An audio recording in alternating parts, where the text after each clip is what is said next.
Ken calls him. Look at this guy. He ran great. He was the anchor leg for that Auburn winning heat in the 4x100 meters. Ted Harnden, he is absolutely zoned in on Southern Africa and obscure finds that turn out to be very, very good.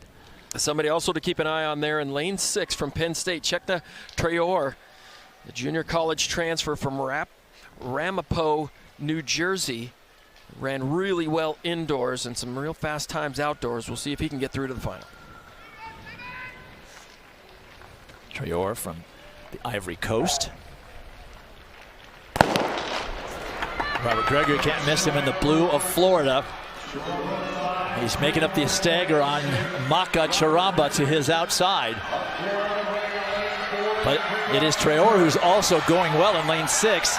Now here comes Charamba back.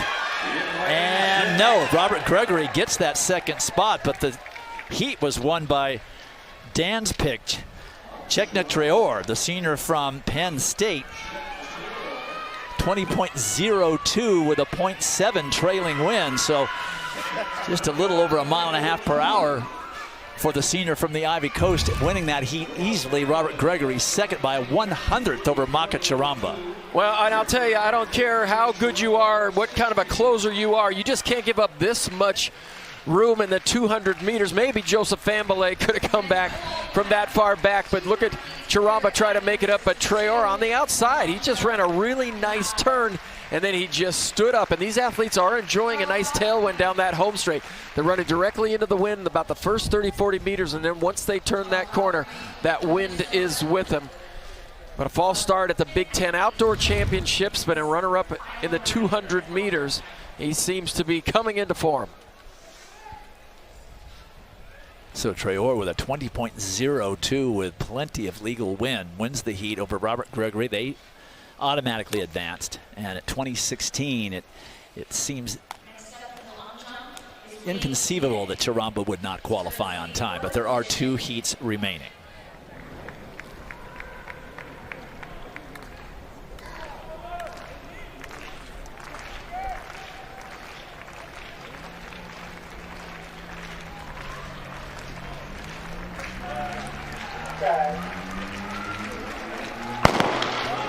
Away cleanly with a lot of noise in the background. Oregon not out that strong. Now he comes, here he comes.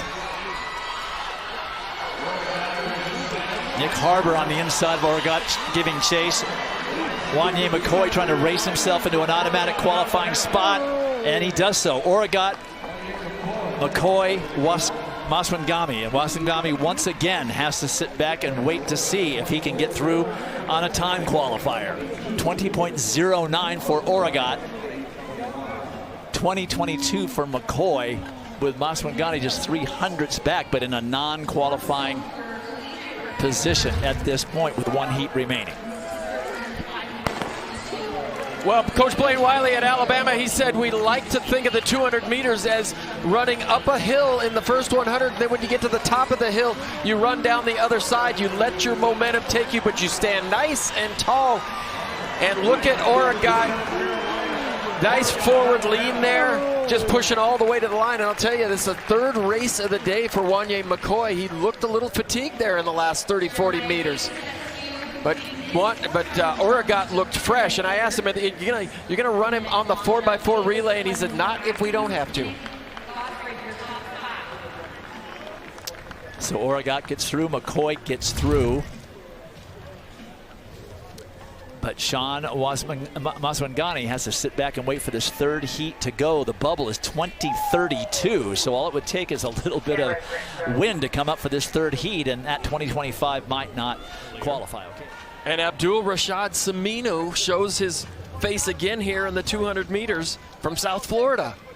Remember the bubble time, 20:32.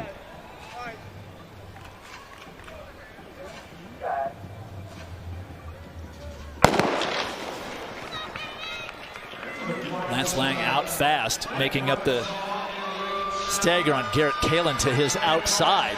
It's Lang, and then down there in lane number 3, it's Semino. Semino, who had won his 100-meter heat And that is Jamarian Stubbs going to win the heat, and I think it's Semino who gets that second automatic qualifier. Lang was third, but he had to run faster than 20:32 to advance. It was Stubbs in 2015. Abdul Rashid Semino second, and Lang gets through by 100th of a second, 20:31, when the bubble was 20:32. Well, welcome to the NCAA Championships, Jamarian Stubbs. He steps onto this stage with authority. But look at, there he is, the gold bottoms with the white top. A couple of unlikelies just getting it done here at these championships. It's the second race of the day for Lance Lang. He hangs in there. But Abdul Rashid down on the inside, he ran a really nice first 100 meters to put himself in position. But exciting stuff for some of these newcomers. Kennedy Leitner outside the time qualifier, will not advance. There's Lance Lang at the bottom of the chart, just like he was in the 100. But what they say, just make it to the final.